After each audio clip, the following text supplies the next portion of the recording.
What's up, bitches? Let's talk about crime.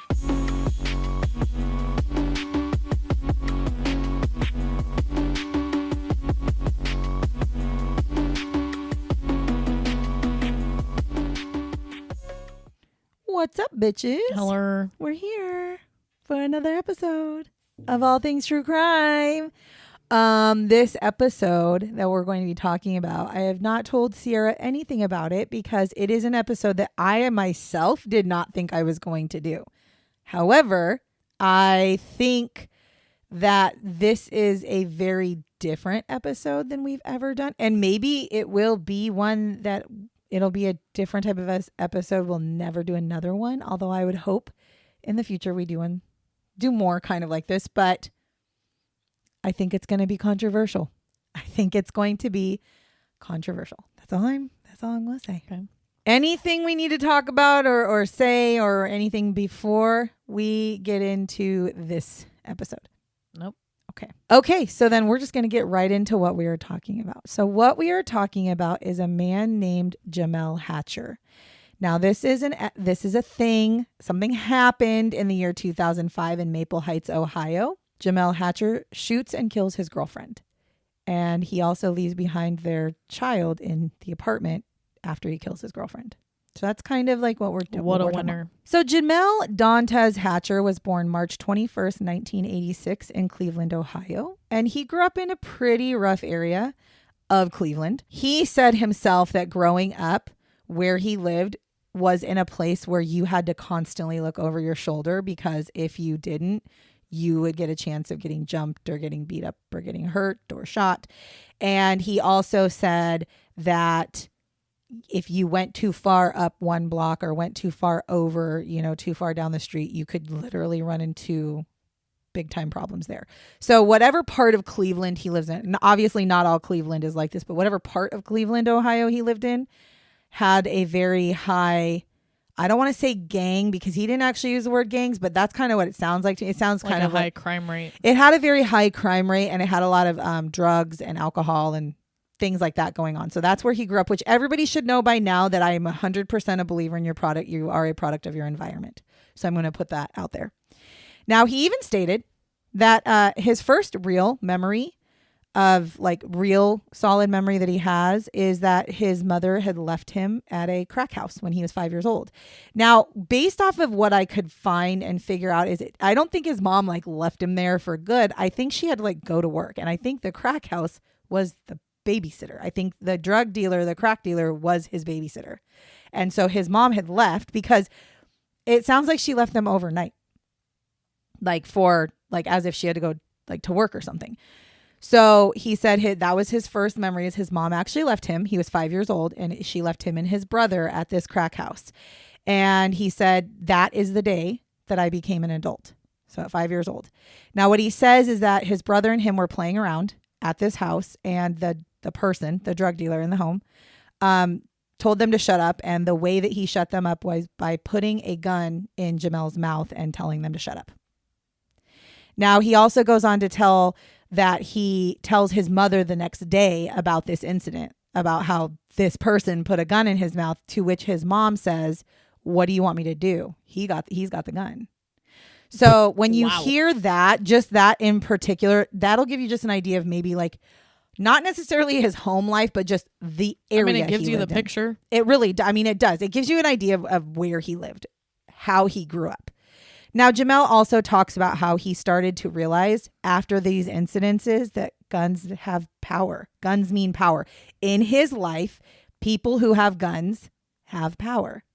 If people really want to get technical, I feel like that's still the way it is today.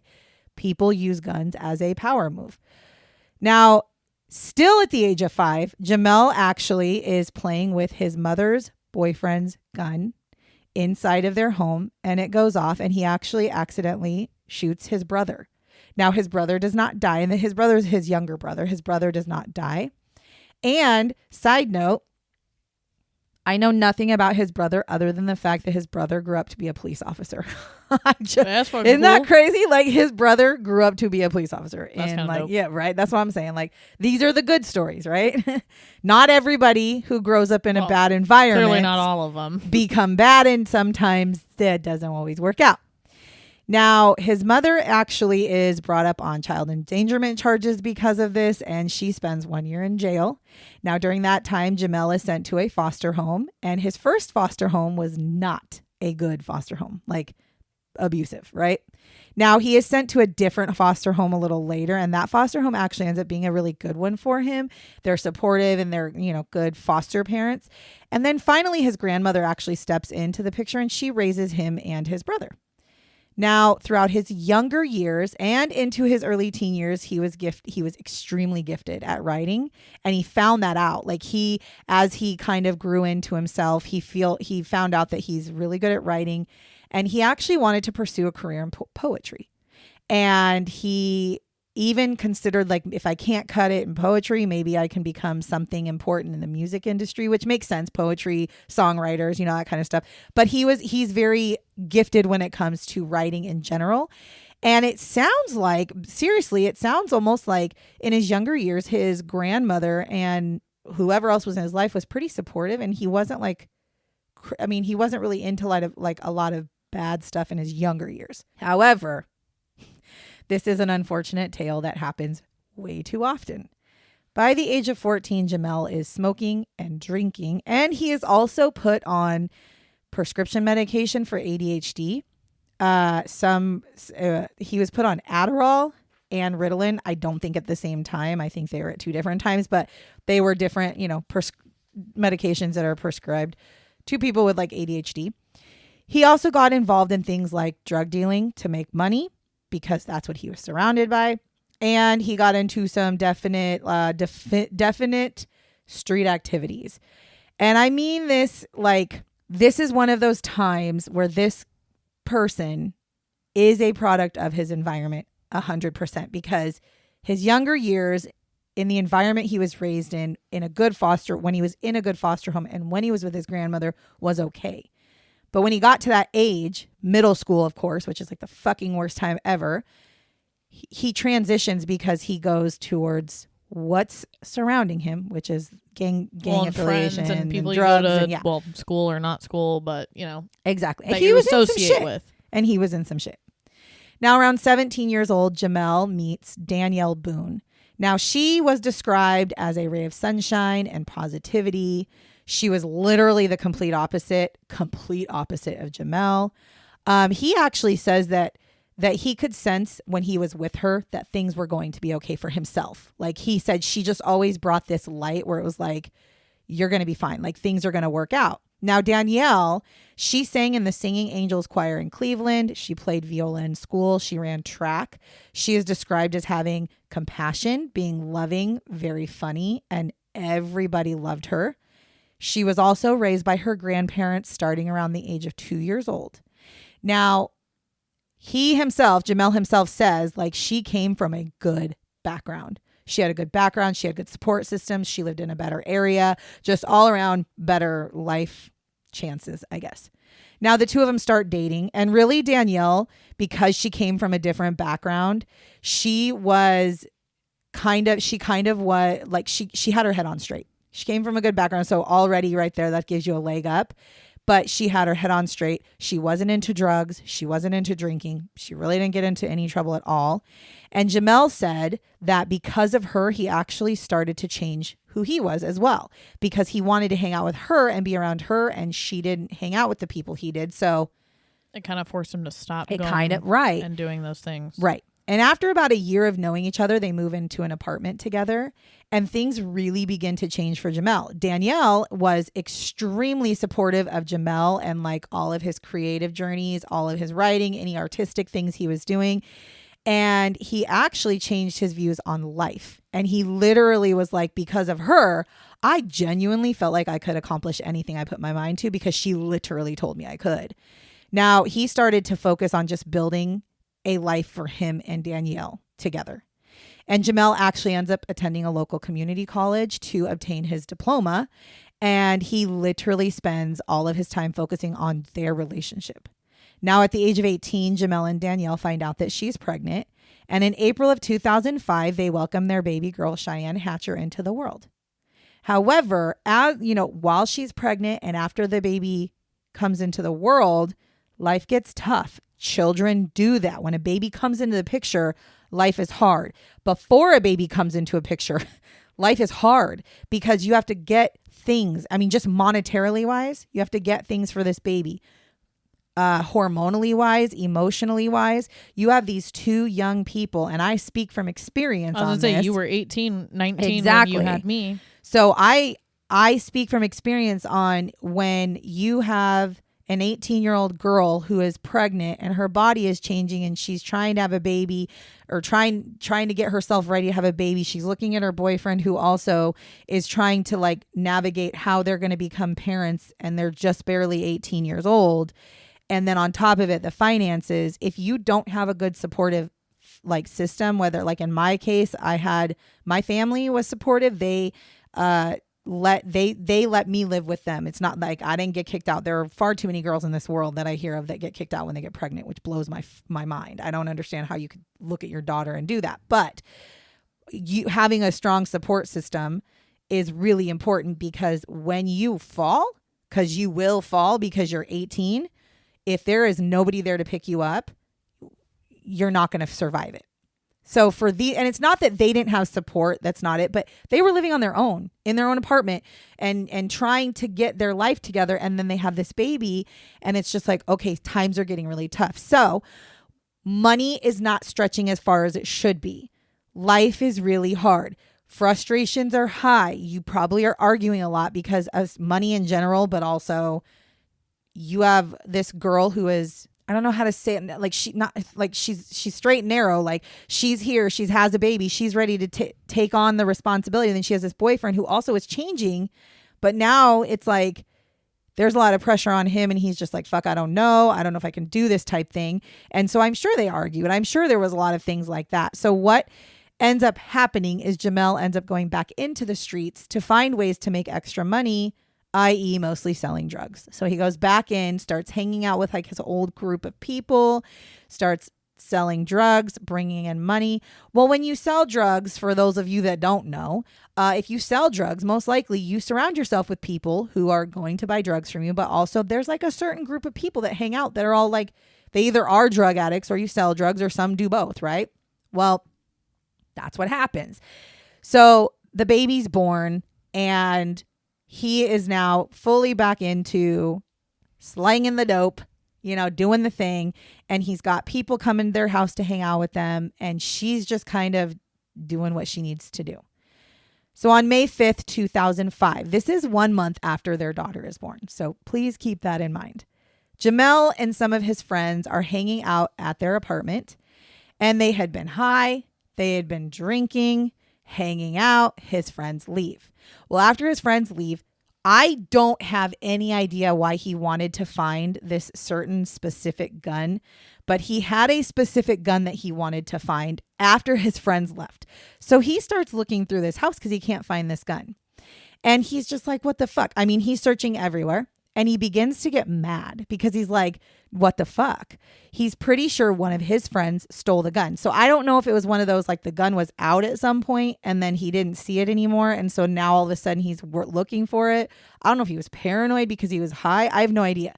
But he starts getting angry. Well, anyway, his brain's going to be fucking altered. 100%. Regardless. 100%. And so at this time, Danielle is standing there like, yo, calm down. Like, it's okay. And he's like, no, you don't fucking understand how fucking disrespectful of you, not her. He's saying, of the friend, how disrespectful of you to come in my fucking house and steal from me. And he's like mad, and he's like huffing and puffing, and he's like digging around in the drawers in the bedroom. Well, at this time, Jamel has a gun in his hand, has like a gun in his hand as well. And he's like holding the gun like with two hands, because I think it was like kind of like a shotgun type thing. I'm not really sure what kind of a gun it was, but he was holding his gun and he's like not flailing it, but he's expressing himself in a way where he's pointing. He's being careless with it. He's being so careless with it, and he's pointing this gun in the direction of Danielle and telling her like, "I will fucking kick I'm gonna kill them for fucking stealing from me." And he accidentally pulls the trigger. Okay, so he pulls the trigger, and according to Jamel, this was an accident. He swears up and down, I accidentally pulled the trigger. I would never have killed her. Like, it is not, she was my life. Like, I would have never killed her. And he said that actually she falls on the ground, and he said that he thought she was faking it. He said when she fell on the ground, he's like, it stopped me. But I looked at her, I was like, okay, Danielle, I get it. Don't fucking point guns in the house. Like, I get it. I didn't mean for the gun to go off. And she didn't move. So he goes over to her and he grabs her and he's like, get up. And then he sees blood and realizes that he had shot her and realizes he shot her in the head and she is dead. And so he immediately freaks out. So I will note right here, though, I am telling you this version based off of Jamel's version because Jamel is the only one alive to tell the story. Jamel, this is his version. That's the only version I have. However, Danielle's aunt does not believe this was an accident. Danielle's aunt said that they had an abusive relationship. She said that Jamel was abusive to Danielle. And she said that the day that she was killed, Danielle had called her and she hung up with Danielle and said, she's finally getting it. She's going to leave him. And she said that she thinks that Jamel and Danielle got into an argument and he shot her on purpose. So that is what his aunt believes. Or I'm not his aunt, Danielle's aunt. In this moment, Jamel panics and fucking runs. Now he leaves his 1-month-old baby sitting in a baby bouncer thingy on the bed. His girlfriend is dead on the floor and he leaves the apartment. He then proceeds to go on a PCP bender where he goes and takes a fuck ton of drugs. He also stops at another woman's house, creates an alibi for himself by having sex with her, and then hides. Now, his daughter is left alone in the apartment for 18 hours. She's 1 month old. Danielle's body is found by her own mother and her little brother because they had been trying to get a hold of her, hadn't heard from her. She wasn't picking up the phone, so they went over to the house. The front door was unlocked. They went in. They find the baby on the bed, which, by the way, the baby, because she had been by herself for 18 hours, had been obviously crying and screaming. So much so that the baby had wriggled itself almost completely out of the baby carrier bouncer thing, which means that she would have fallen off of the bed. Holy shit. Which she probably would have died from that at 1 month. Totally. At 1 month? Yeah. Danielle's mother goes in, finds the baby, finds Danielle on the floor dead, and Danielle's little brother. So they both had to witness their sister and daughter dead. Now, Jamel is actually arrested the following day. But when he's arrested, he actually tells the police that at the time that Danielle was murdered, he was with a friend. He was at his friend LaTanya's house and that he had spent the night there. So he has no idea who killed her. Now they interview LaTanya and LaTanya tells him like, yeah, he was with me. Yes, we slept together. Yes, he stayed at my house. And they're like, but what time did he show up? And she's like 3 or 4 o'clock in the morning. And they're like, that's what we thought. So his alibi did not work out for him because she did not lie to the cops and tell them that he was there earlier. She just told them that, yeah, we were there. So at this point, the police believe that Jamel and Danielle had gotten into a heated argument that ended with him shooting her. So he's obviously held and charged with the murder. However, in the beginning, he's actually deemed incompetent to stand trial. He is suicidal and he's in a drug stupor because he is basically like withdrawing from drugs, right? Prescription drugs, street drugs, and alcohol. So he actually is deemed unfit to stand trial and actually can't stand trial. So remember, this happened in 2005.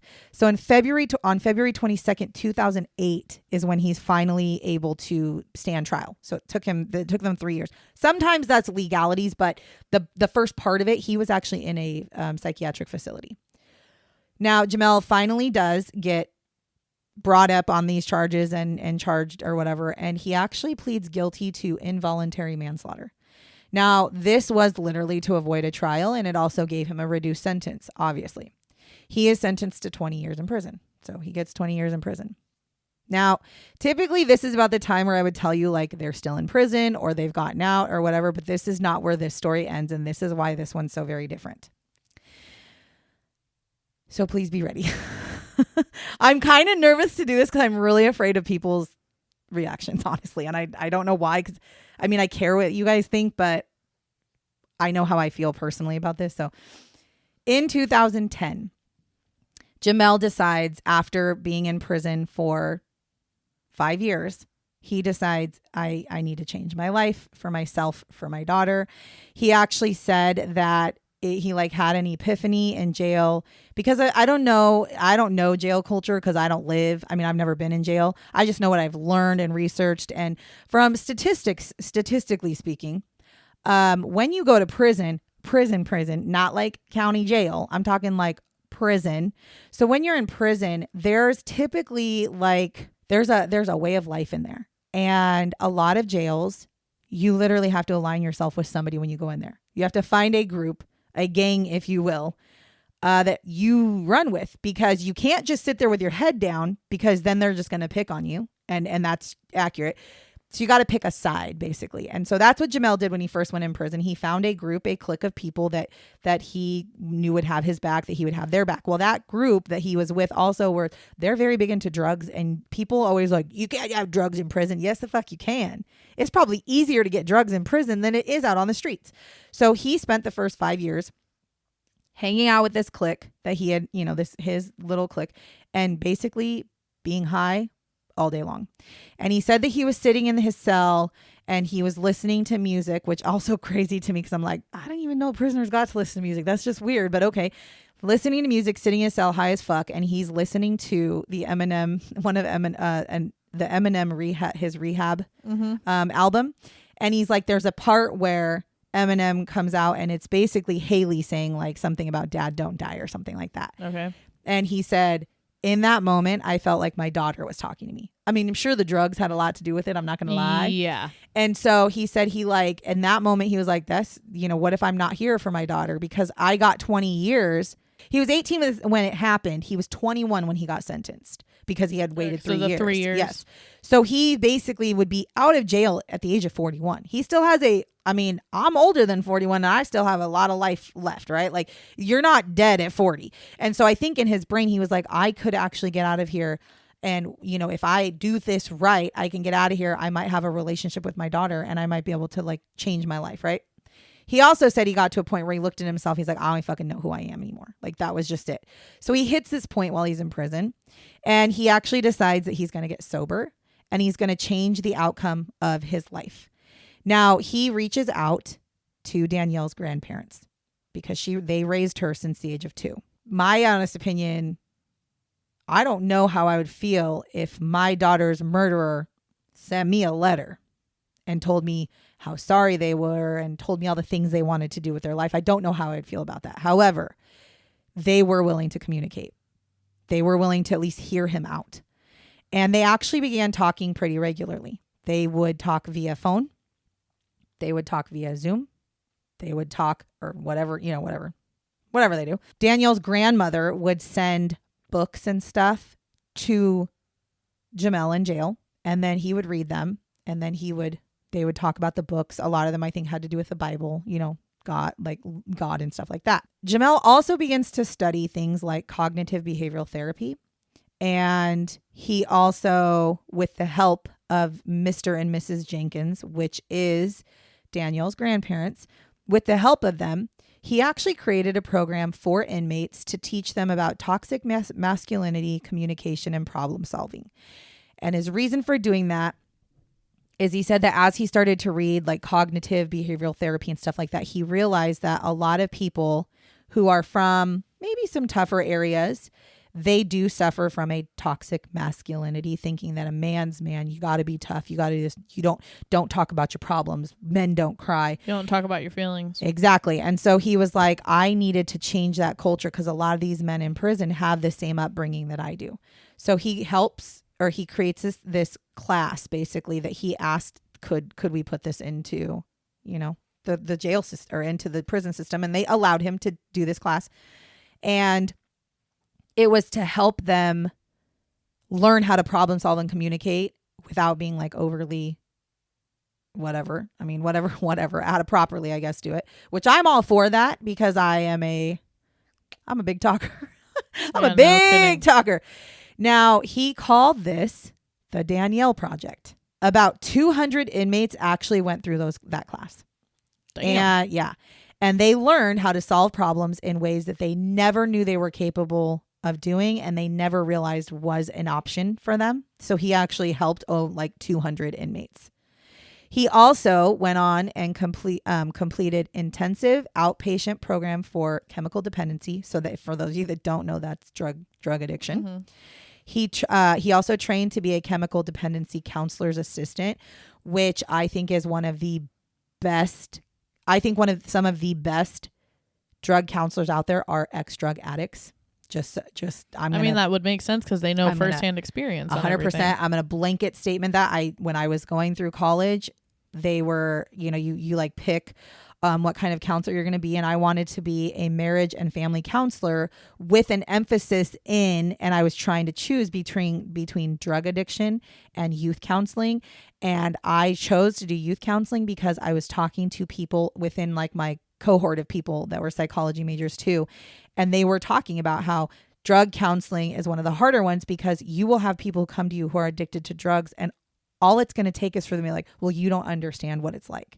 And you're correct. If I'm not an ex-drug addict, I have no fucking idea what it feels like to not be able to say no. To have that high and to have that and low. To not, and to not be able to control saying no. Because an outsider, I hear all the time on the outside, people are like, doing good at saying no and then failing. Exactly. Because it's like you see people who go, well, it was their choice to take the drug.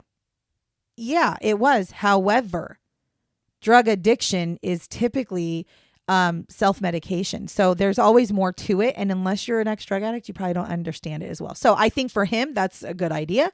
He also earned an associate's degree with high honors. He completed a vocational training in graphic design, and he is currently studying business administration. So again, he is literally sober, creating programs to help other inmates and also bettering his own knowledge, right? Now, Jamel ends up working with a woman named Janae Bates. Now, Janae Bates is actually a friend of his who he dated for like a schmidget of a time when he was like 15 years old. And she grew into be a pastor who is fighting for prison reform, which I am so 100% on board with. I think, and we've talked about this, our prisons in the United States are absolute ass. They are not built to rehabilitate. They are built to keep people in. That is not what prison should be for. A lot of these people should have the ability to go through and become rehabilitated and live a normal life outside, because majority of the people who go to prison will be released someday. Even if you get a life sentence, you're not always there your whole life. So why would we not try really hard to rehabilitate so that they won't go out and do the same thing again? We don't do that. For some reason, we don't do that. And other countries do, and their success rate is so much higher. So I'm on board with Janae, but he ends up reaching out and connecting with Janae because he already knew who she was, and he was reaching out to her. Honestly, I think originally it was to talk to her about his program of what he's doing, plus to talk to her because she wants to focus on prison reform. Now, what's really crazy is she's a pastor. And when she started talking to Jamel, she actually at that time had been housing and like fostering kind of 3 children whose mother had just been killed by a domestic violence partner. And she said it was crazy because here I was starting to converse with this guy that I knew from back in the day who also is in jail for domestic violence.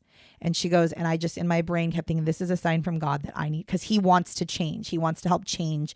And I think this is my sign from God that this is the time I do this. So she starts, they start communicating. They start working together on a bunch of different projects and things like that. Now, as they work together and communicate, they actually end up getting married. So they actually got married on March 3rd, 2021 via Zoom. There were 220 family and friends watching on the Zoom, them getting married, including Danielle's grandparents, the Jenkins. Now, as for his daughter, she was actually raised by Danielle's mother. Now, she was actually raised to believe that her grandmother was her mother. So Danielle's mom did not tell Chyanne that her mother had been killed. She did not tell her that her father had killed her, and she did not tell her that he was in prison and alive. She raised Chyanne to think that she was her mom. I would say that she didn't have that life. Correct. Now, the idea behind it was she was going to tell her the truth at some point, but she was waiting for the right time with proper counseling and proper information to be able to do this. However, somehow, some way, somebody found Chyanne as she gets older, because obviously she goes on social media. Right. And somebody told her about her dad and her mom, and the fact that her grandmother her mother's her grandmother, and the fact that her dad's in prison. As a matter of fact, I'm pretty sure what I was told, or what I wasn't told this. I watched this, but I'm pretty sure what they said was that she said was she was actually sent a link to her father's website. And on that website is a thing at the time that said a letter to my daughter. And it was a letter that Jamel had written in case she ever found out who he was. They had started, him and Janae, his wife, had started putting out things because they knew she was going to get to a point where she's probably going to be social media. And if for some reason she wanted to search him, they wanted her to find a way to him, and somehow, some way, she ended up getting this link, and she read the letter. She was she said, I was more confused than anything because I didn't understand, you just found out. Your whole life was basically been a lie. Yeah. However, Danielle's mother says, I'm not mad that she knows. She said, I'm just mad that I wasn't the one that got to talk to her and explain it to her. She goes, and that I wasn't able to do it in my own time. Fair. I mean, correct. I don't exactly remember. I don't remember exactly when she said, but I'm pretty sure she is at the time. So when I watched a documentary on it, and in the documentary, she was 17 years old at the time. And the documentary was from 2024. So she's 18 now. I'm pretty sure she said she found out when she was 15. So she very, very recently had found that out. Now, on Thanksgiving of 2022, Danielle's mother actually ends up calling Jamel, or talking to him. She probably didn't call him, but maybe she did. She ends up talking to Jamel, and she tells him that it is time to let go of the trauma from Danielle's death. And she says that she wants to move forward and have a relationship with him so that Chyanne can have a relationship with him. She says that she was able to begin her healing journey that she needed to coexist with the man who took her daughter's life, because at the end of the day, he is going to get out of jail. And now Chyanne knows about him, and she's curious about him. So Jamel says that once he gets out of prison, he wants to take the Danielle project on a bigger scale. And he's like, I don't want to just do it in prison. I want to make it bigger. I want it to where people can come and learn how to problem solve the way, how they should, or, those kind of things. Now, he tried to get early release, but no matter what he did, they wouldn't give him early release at all. Now, what I can find out right now as it sits, because I literally just looked this up, Jamel has been released from prison. He's in a halfway house for supervised living. Now, he served his full sentence because it is 2025. Right. So he did not get out early. And if he did, it'd be a couple of months early. But he did not. He served his sentence, his 20-year sentence.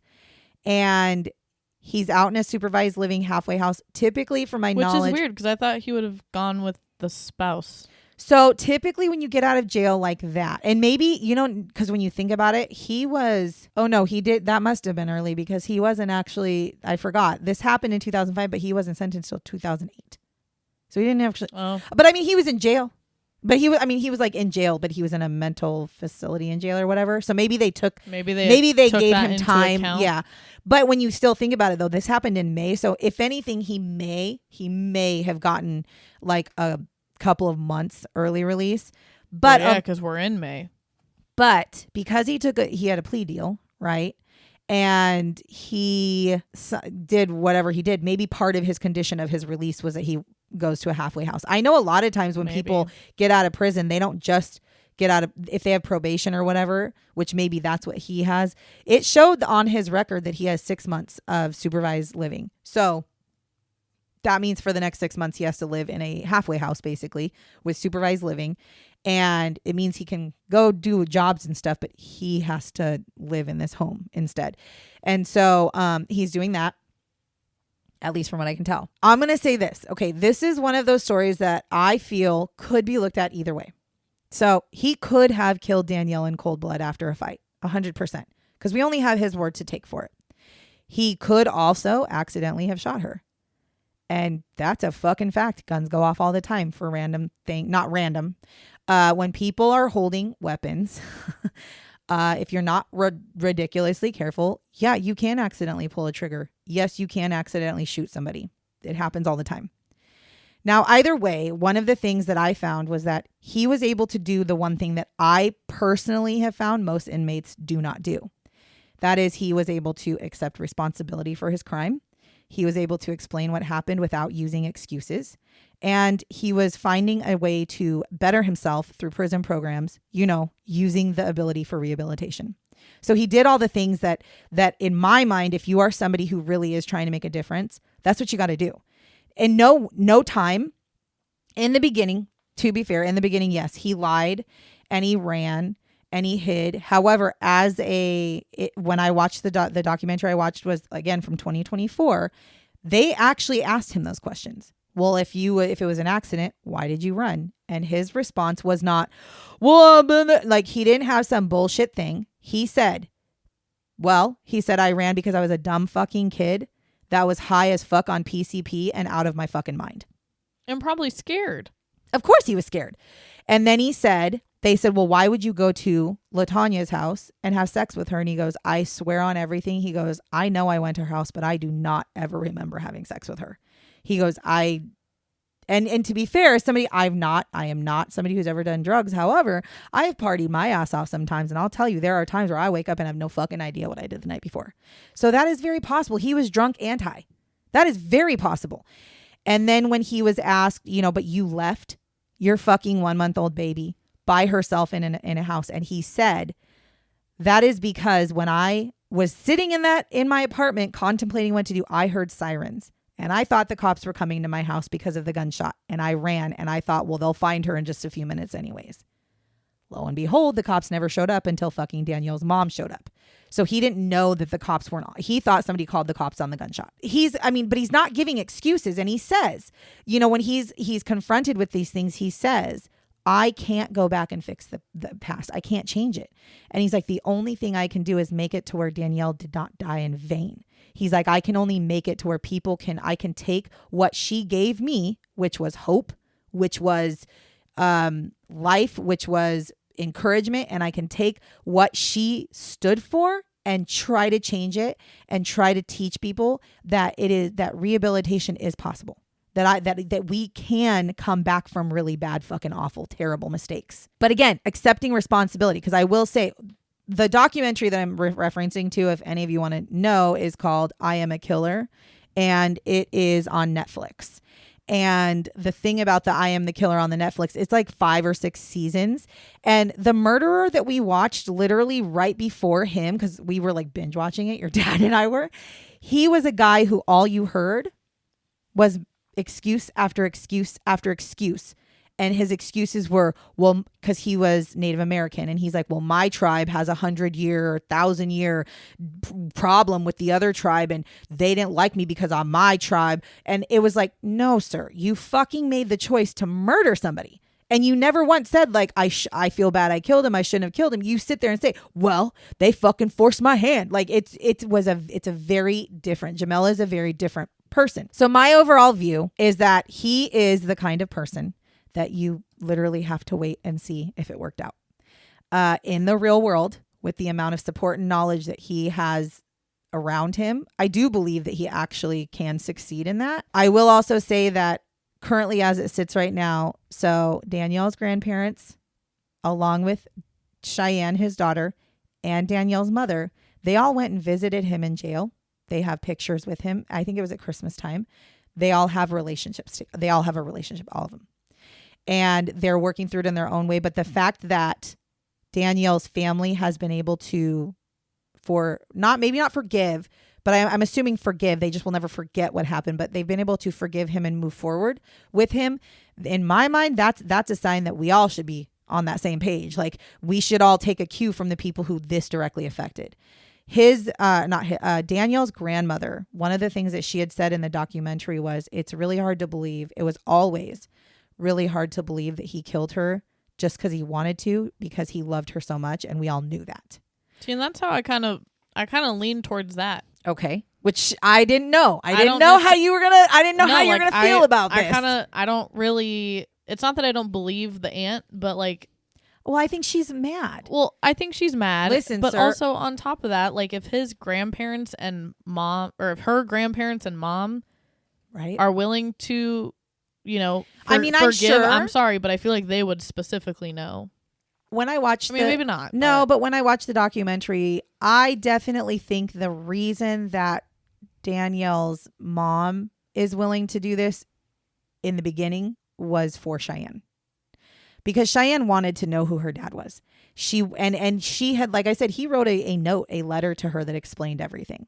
And she obviously wants to know who he is. She's, talked to him, whatever. And also, I'm not trying to say nothing, but man, this man is married to a pastor, a woman pastor, whose literal life is to try to reform the jail system. So like, I feel like this is some legit shit. Now, I would say, I'm going to say this much. I did not bring this story up to try to make a plea for or against this person. I did not do this because I was like, I want you guys to hear how amazing he is. That's not what this was.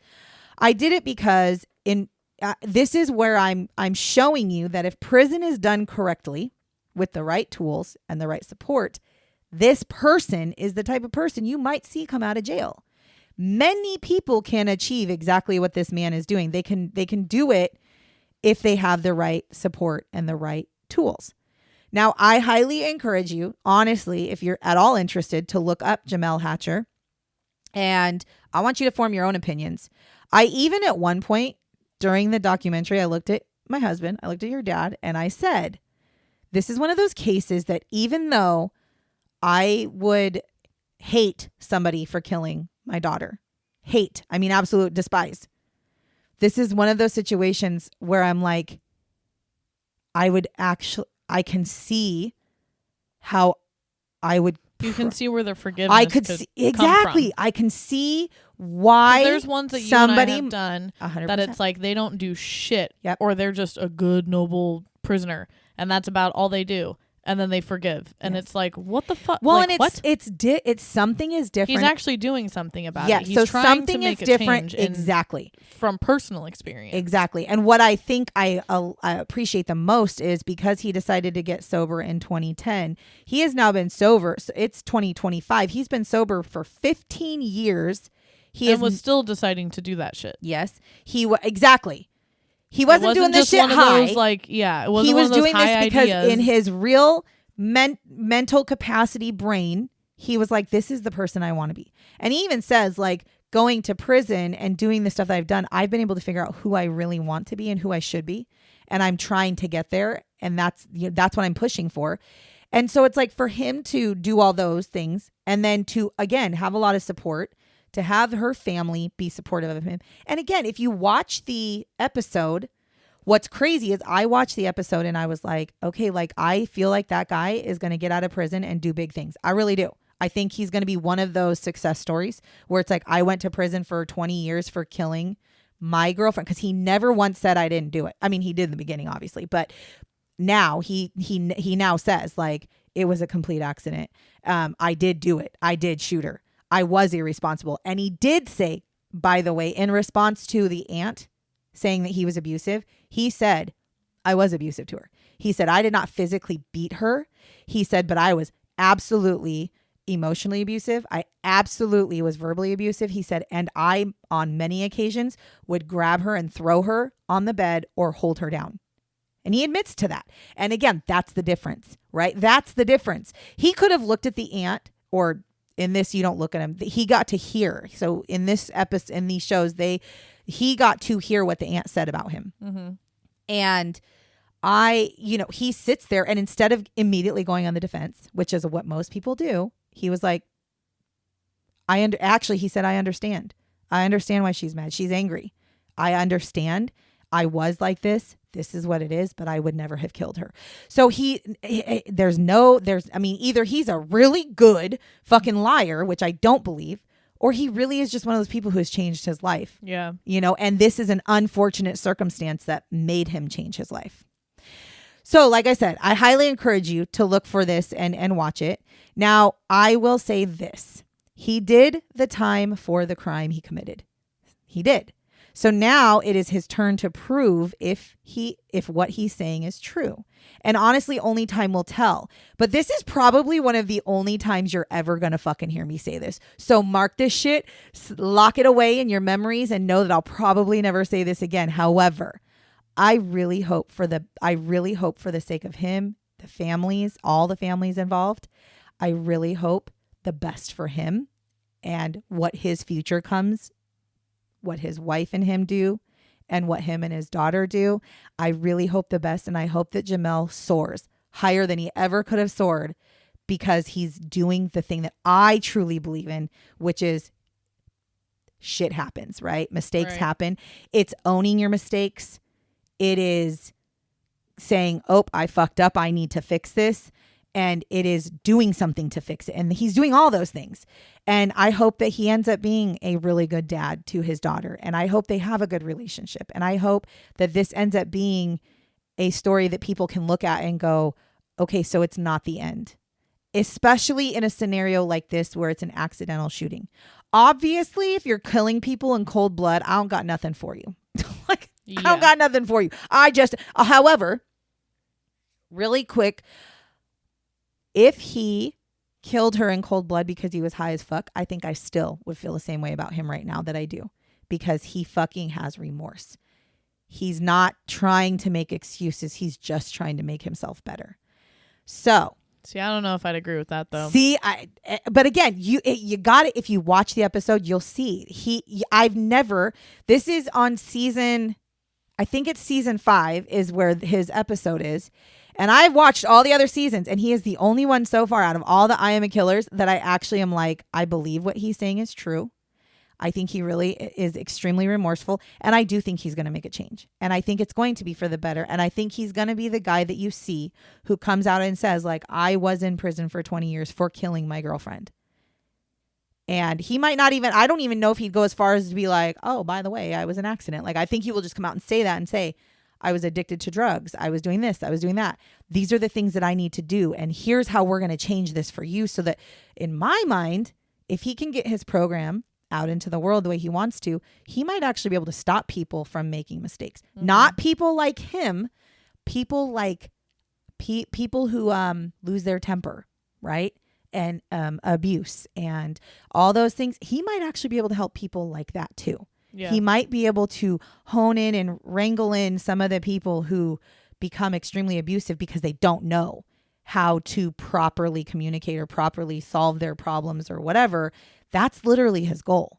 And so I'm all for it. And I wish him the best. And again, I'm nervous about this one because I am not the one to ever have the back of a criminal. Yeah. Like ever. I pretty much always am like, death to you all. But this guy just hit different. I'm telling you, there was something about the way he spoke. There was something about what he said he wanted to do. And again, my big thing was I just watched 3 people who were very important to Danielle's life all say we support him. Right. All say we want to work, heal together as a family. And that to me is more, that's only one person come out and say the abuse things. And again, he owned up to it, but he absolutely did. Not true. Like, because her grandparents didn't say it and her mom didn't say it. Just the aunt. No, that's what I'm saying. Well, and the other thing is, I also kudos to the aunt, because you should be angry. You should. I'm not saying that people should all be happy rainbow sunshines with Jamel. Yeah, I would hope my family would be pissed. You should be angry. She is just what she had said. Actually, one of the things she said is this is all in her mind. This is all a crock of shit. She thinks that Jamel is using the family members to push this Danielle Project program, which she did not find out about until the day when they were filming this. And she said it's disgusting. She said he's using her name to gain notoriety, basically. and he's using my family to push his agenda. So that's what she thinks. She has, which again, you know what? She could be right. Yeah. She could be right. But that's why I said this is one of those scenarios you got to let it see at this point. You got to let it see. Right. This is one of those scenarios where I'm okay with him getting out of jail, and let's see what he does. Does he go on with the Danielle Project and do all the things he said he's going to do? Or does he completely revert backwards over 15 years of hard ass work and just go right back into the street life and selling drugs? I'm thinking he's probably not going to do that. That's just my thought.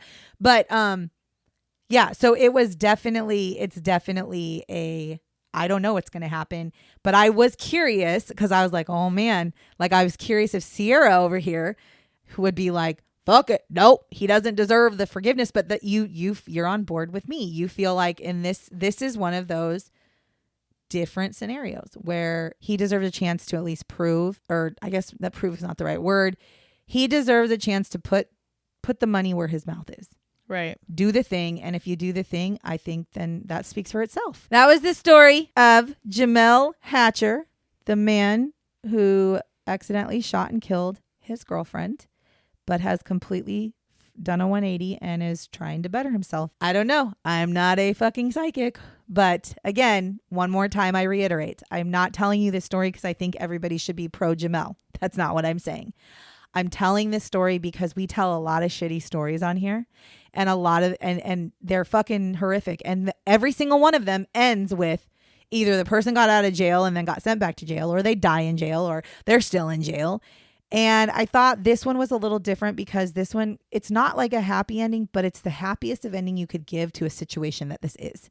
Right. And to me, that gives me hope that we may see some future reform for the prisons, because in my ultimate life and in my heart, I absolutely agree with prison reform. I always have. This is why I say that the juvenile detention centers should not exist, because they're not done right.